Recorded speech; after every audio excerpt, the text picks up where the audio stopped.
पूजा पाठ में मन लगा लिया और धुंधकारी मार पीट काट चोरी करना इसमें मन लगा लिया।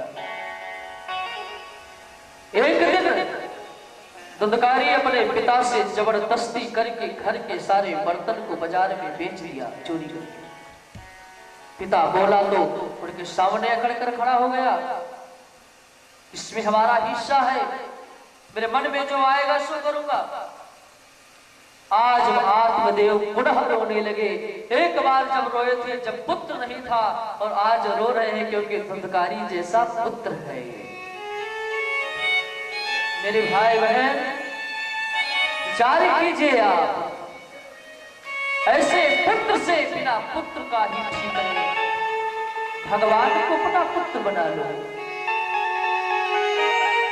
इनके नाते अनेक मानिए सो नाते हैं। कोई भाई मानता है, कोई पिता मानता है, कोई पुत्र मानता है, तो कोई भगवान मानता है, कोई गुरु मानता है, तो कोई शिष्य भी मानता है भगवान को। और भगवान जो जैसे जिससे संबंध रखना चाहते हैं वैसे संबंध रखते हैं भगवान। अरे ये सब ठीक, शत्रु बना लोगे तो भगवान शत्रु बनकर रहने को तैयार है। रावण कंस ने शत्रु बनाया, भगवान ने कहा तुम्हारा संबंध मुझे स्वीकार है। आज बहुत रोने लगे। गोकर्ण जी को दया आ गई। गोकर्ण जी ने अपने पिता को समझाया, पिताजी अब आपको जो करना चाहिए था आपने सब कर दिया, अब इस सब को छोड़ो। इस सब क्या करोगे? प्रपंच है, ये जो शरीर है ये भी अपना नहीं, तो पुत्र किसका, पत्नी किसका, परिवार किसका? इस शरीर की जब भी तक रहे कि इसमें जब जो श्वास रूपी परमात्मा है इस श्वास निकल जाए तो कौन कितना दिन तक कितना समय तक घर में रखेगा? घर से लोग बाहर कर देते हैं, और सुबह से दोपहर हो जाए तो कहेंगे भैया बहुत देर हो गया थी, जल्दी करो, जल्दी ले चलो। है? ये शरीर 5 तत्व से बना है ना।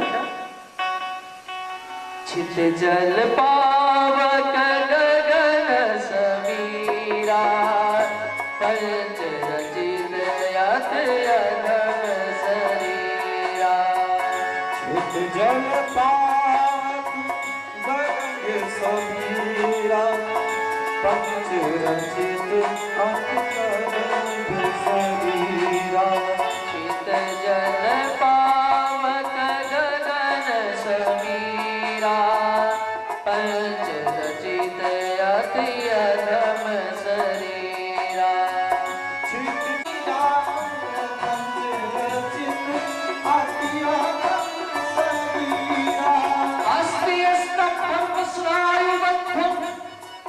श्री गोकर्ण जी महाराज कहते हैं, इसी का तुलसी बाबा ने हिंदी में रूपांतरित किया है।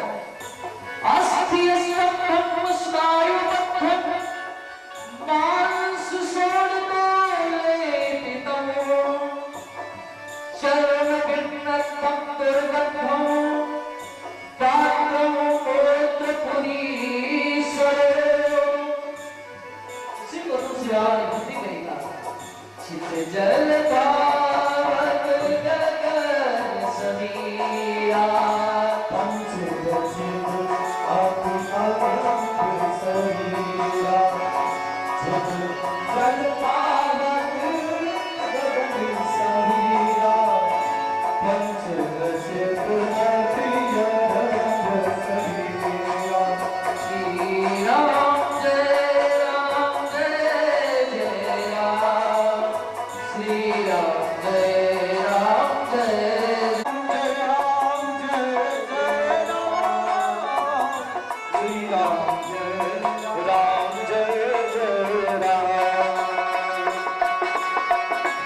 सभी लोग गोकर्ण जी महाराज समझा रहे हैं, भागवत के अंतर्गत की परमात्मा का भजन है। सभी लोग भगवान का नाम ले, ये नाम लोगे तो आपका 10 गुना होगा। धर्म क्षेत्र कृतम पापम, देखिए होता है, उपनिषद का सूत्र है, शास्त्र कहते हैं हमारे, जानते हो क्या? अंत क्षेत्र कृतम पापम धर्म क्षेत्र विनश्यति। धर्म क्षेत्रे कृतं पापम वज्रलेखो भविष्यति। अन्न क्षेत्र में पाप करोगे धर्म क्षेत्र में नष्ट हो जाएगा। धर्म क्षेत्र में पाप करोगे तो वज्रलेख हो जाता है। उसी तरह अन्न क्षेत्र में कहीं पुण्य करके आए, हो सकता है आपके गलत कर्म से विनष्ट हो जाए कि धर्म क्षेत्र में पुण्य करोगे तो भी वज्रलेखो भविष्यति। ये धर्म क्षेत्र है, यहाँ कथा रूपी गंगा प्रवाहित होती है। इसलिए सभी लोग भाव से श्री राम जय राम जय जय राम, श्री राम जय राम जय जय राम, श्री राम जय राम जय जय राम, श्री राम जय राम जय जय राम, राम जय राम जय जय राम, श्री राम जय राम जय हरि बोल।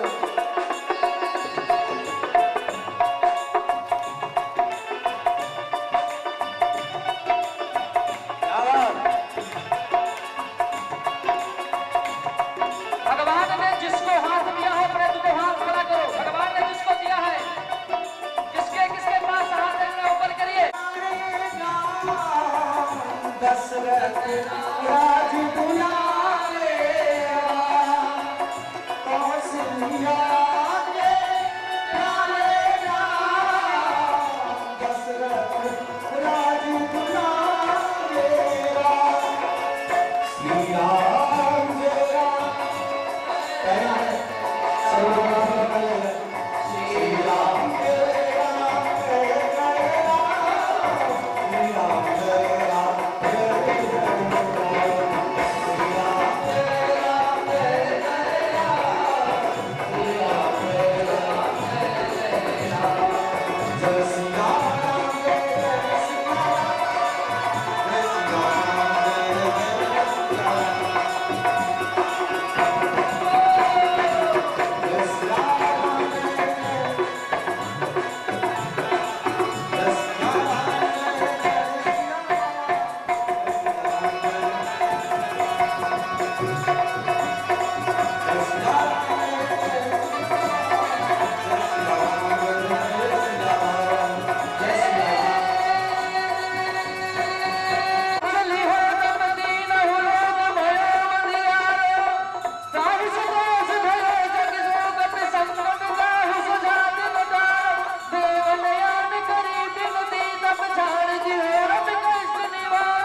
संकट भोजन नाम तिहारो।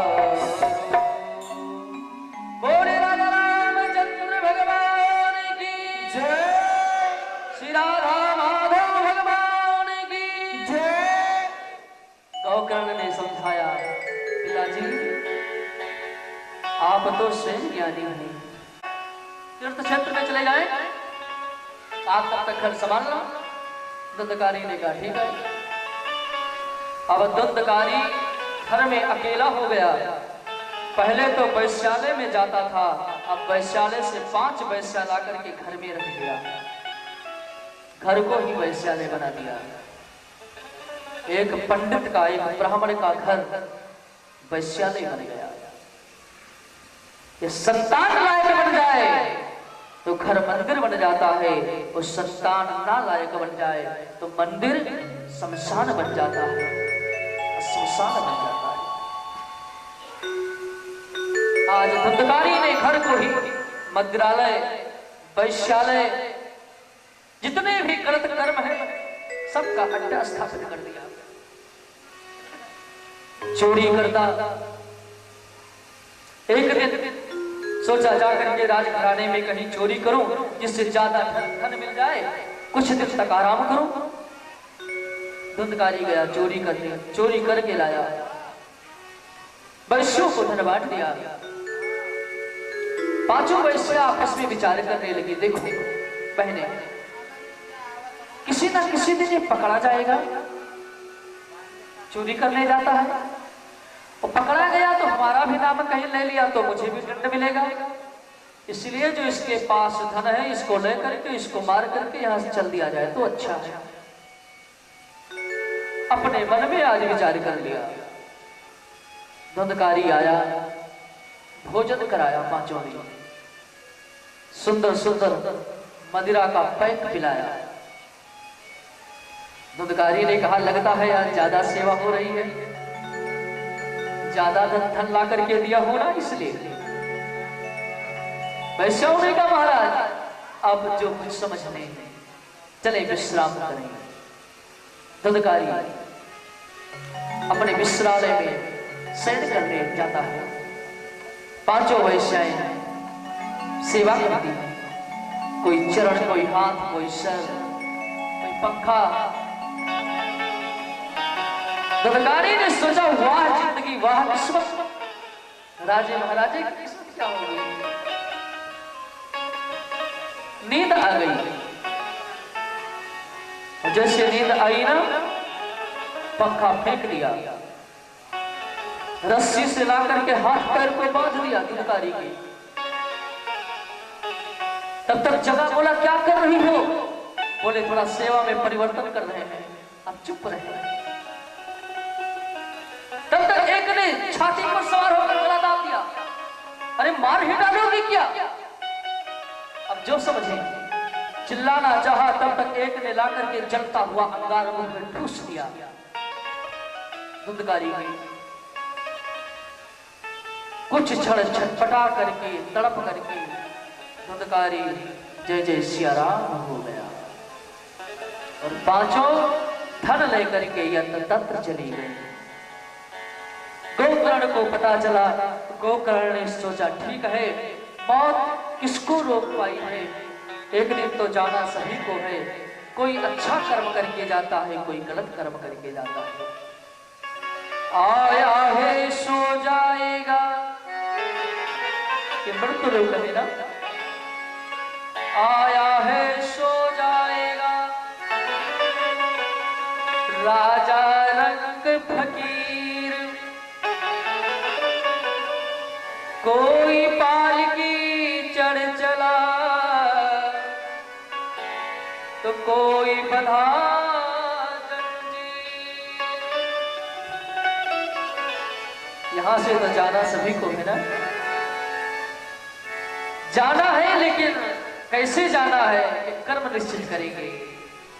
जाना निश्चित है, जन्म हुआ, जन्म लिख दिया गया, आगे देश देश करके उसी दिन मृत्यु भी लिख दिया गया। जन्म हुआ है तो मृत्यु होगी। हम बंगला बनाएंगे, गाड़ी बनाएंगे, फैक्ट्री बनाएंगे, ये कर पाए या ना कर पाए, लेकिन जन्म लिए हैं तो मरेंगे जरूर, यथार्थ सत्य है और सभी को मरना है। आगे इसी पर प्रश्न होगा राजा परीक्षित का भगवान सुखदेव से और इसी पर भागवत है। श्री गोकर्ण जी महाराज को जब पता चला कि मेरे माता पिता भाई इस दुनिया में नहीं है, तो भ्रमण करते करते पहुंच गए, जानते हो कहां? गया जी। गया मगह दिखती रथ जैसे। गया तीर्थों में बहुत विख्यात तीर्थ है, वहां पर जाकर के श्राद्ध किया। ये पिता के नाम, ये माता के नाम, ये मेरे भाई धुंधकारी के नाम श्राद्ध करके ब्राह्मण भोज इत्यादि जो कुछ भी वहां की व्यवस्था होती हो सबको कराया। उसके बाद में सोचा चल करके अपना एक बार जन्मभूमि घूमना चाहिए, क्योंकि जन्मभूमि स्वर्ग से भी बढ़कर की होती है। चल करके दर्शन किया जाए। तो आकर के आते आते रात्रि हो गई, तो सोचा दिन में किसी रात्रि में किसी को जगाना ठीक नहीं, चल करके घर में विश्राम करते हैं, सुबह सबसे मिलेंगे गांव वालों से। आकर के देखा तो घर बहुत गंदा था, कचड़ा था, थोड़ा सा सफा करके सो गए। अब जैसे नींद आई गोकर्ण जी को, जैसे सपन आने लगा कि कोई हाथी आ रहा है, कोई बाघ आ रहा है, और नींद खुलती है तो जो स्वप्न में था वही सामने आ गया। कभी भेड़ बन करके आता है, चिल्लाता है, फिर हाथी बन जाता है, कभी गधा बन जाता है, कभी कुकर बन जाता है, कुछ बोलने का प्रयास करता है लेकिन कुछ बोल नहीं पाता। गोकर्ण जी ने पूछा तुम कौन हो? इशारे से बताया मैं अहम मूकम, मैं मौन हूं, बोल नहीं सकता। हाथ में जल दिया, छिटा दिया। तुम कौन हो? तब तो फूट फूट कर रोने लगा, आवाज लगा दिया अहम भ्राता तदीयोस्मि धुद्धकारी पितामता स्वकीयेनेव दोषेण ब्रह्मत्वो नाशितं मया।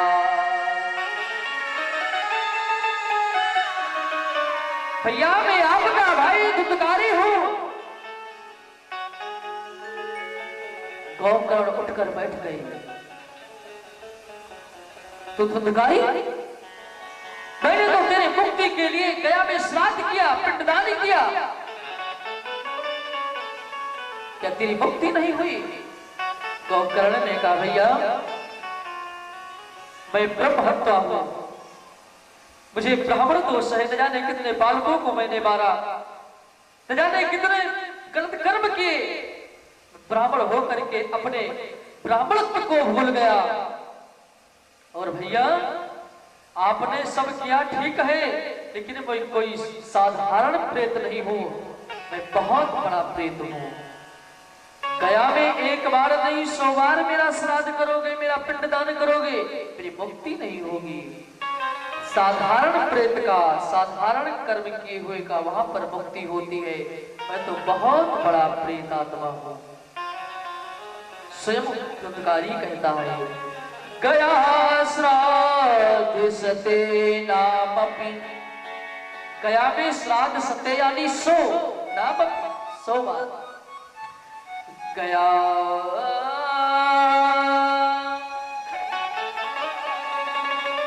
गया श्राद्धे तिनावे सते नामपि मुक्त में न भविष्यति। गया में 100 श्राद्ध करोगी, अपनी मुक्ति नहीं होगी, क्योंकि मैं बहुत बड़ा आताताई प्रेत बना हूं। मेरे मुक्त होने का कोई मार्ग निकालो भैया।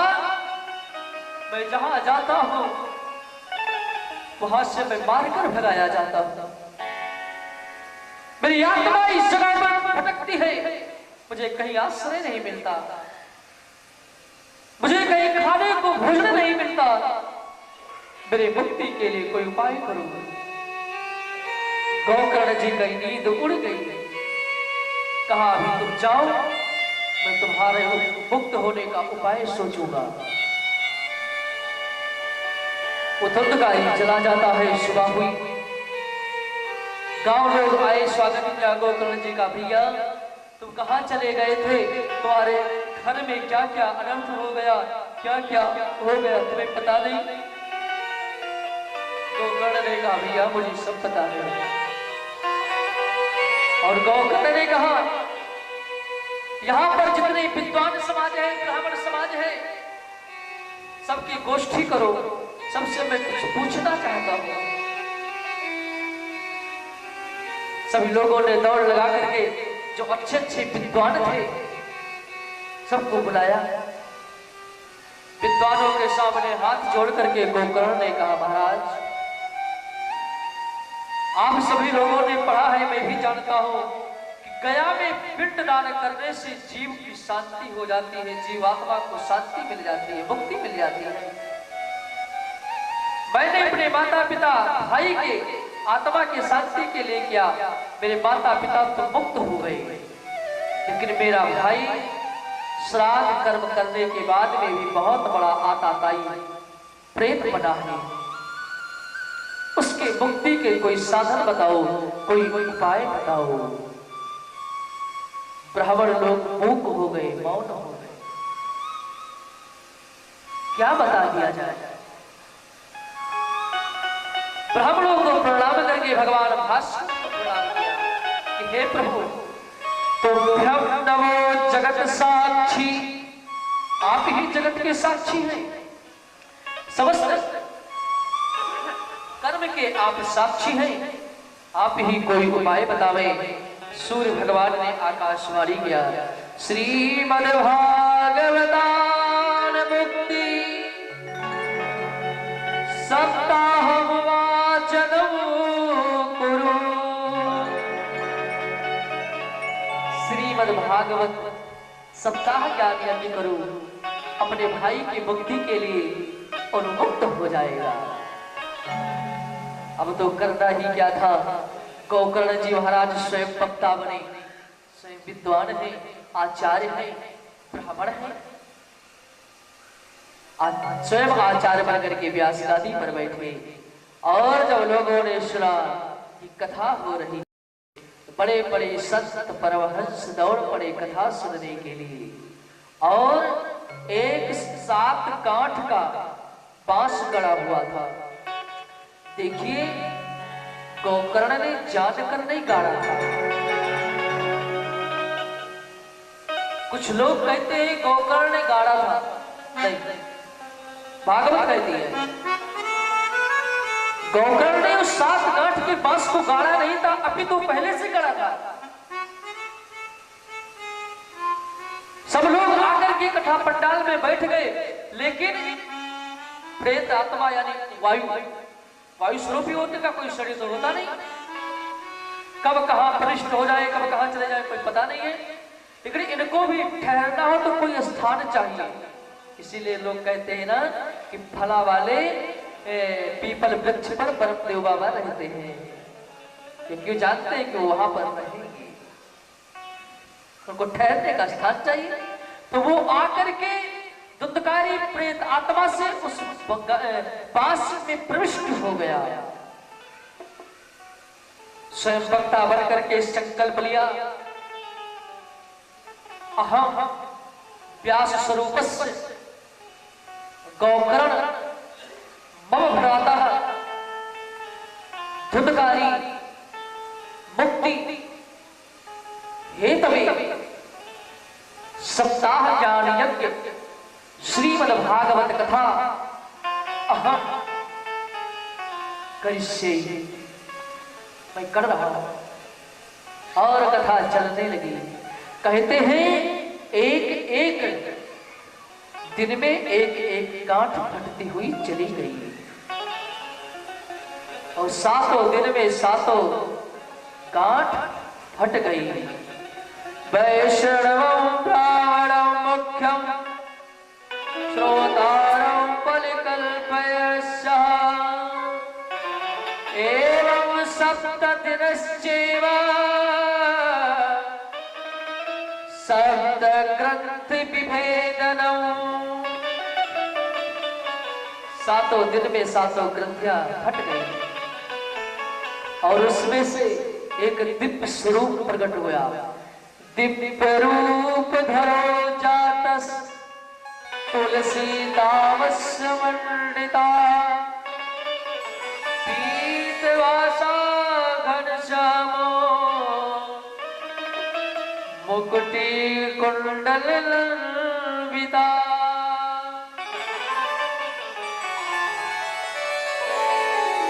पीतांबर धारण की हुई, तुलसी की माला पहने हुए, चतुर्भुज रूप से एक दिव्य पुरुष प्रकट हुआ। गोकर्ण ने पूछा, भैया तुम कौन हो? हंसते हुए कहा, भैया तुमने पहचाना नहीं? मैं वही तुम्हारा भाई धुंधकारी हूं, जो उस दिन रात्रि में मिला था इस रूप में। हाँ, इससे कैसे तुम्हारा परिवर्तन हो गया? तो धुंधकारी चतुर्भुज रूप से सुंदर भेष धारण हुए कहता है, जानते हो क्या? धन्या भागवती वार्ता प्रेत पीड़ा विनाशनी सप्ताहों तथा धन्य कृष्ण लोक फल प्रदा। कि मेरा कोई प्रभाव नहीं है, ये तो श्रीमद् भागवत की कृपा से सुन करके मैं इस रूप को पाया हूं। धन्य है भागवती कथा, धन्य भागवती वार्ता, धन्य है भागवत की कथा। दुदगारी कहता है जिसने हम जैसे जीव को भी तार दिया, हम जैसे जीव को मुक्त कर दिया। और तब तक विमान आता है, भगवान के पार्षद आते हैं, दुदगारी बैठता है, भगवान के लोक चले जाते हैं। वहां के श्रोताओं ने प्रश्न किया भगवान के पार्षदों से, भैया कथा तो हम लोगों ने भी सुनी, फिर मुक्ति इसी की क्यों? भगवान के पार्षदों ने कहा, देखो लोगों ने सुना ठीक है, लेकिन भिन्न भिन्न श्रुतियां, आप लोगों ने अलग अलग गति से सुना और इसने मुक्ति के लिए सुना। इसकी मुक्ति हुई, सदगति हुई, इसलिए भगवान के धाम को जा रहा है। श्रोताओं ने कहा, महाराज गोकर्ण से एक बार और कृपा करो ना, भागवत की कथा करो, हम लोग मुक्ति को लेकर के कथा सुनेंगे, हम लोग भी भगवान के लोक को जाएं। ये तो संसार है, दुखालय है, यहाँ पर क्या रखा है? दोबारा कथा होती है। सब श्रोताओं ने मुक्ति को भाव में रख करके कि मुझे मुक्त होना है, मुझे मुक्त होना है, कथा को श्रवण किया। और कहते हैं जितने श्रोता उतने विमान प्रकट हुआ और भगवान श्री नारायण प्रकट हुए, भक्ति महारानी प्रकट हुई और सभी लोग विमान में बैठ गए। भगवान ने गोकर्ण को गले से लगा लिया। व्यास जी महाराज कहते हैं जैसे त्रेता में भगवान श्री राम समस्त अयोध्यावासी को लेकर के अपने साकेत को गए थे ना, बहुर कहो करुणानिधि प्रजा समेत रघुवंश मणि किम गौने निज धाम। जैसे भगवान गए और व्यास जी भी कहते हैं अयोध्यावासिना पूर्वा यथा रामेण संगता तथा कृष्णेन ते नीता गोलोकम गोविदुर्लभ। जैसे भगवान के लोक को गए सब लोग ना, वैसे सब साथ में गए कीर्तन करते हुए,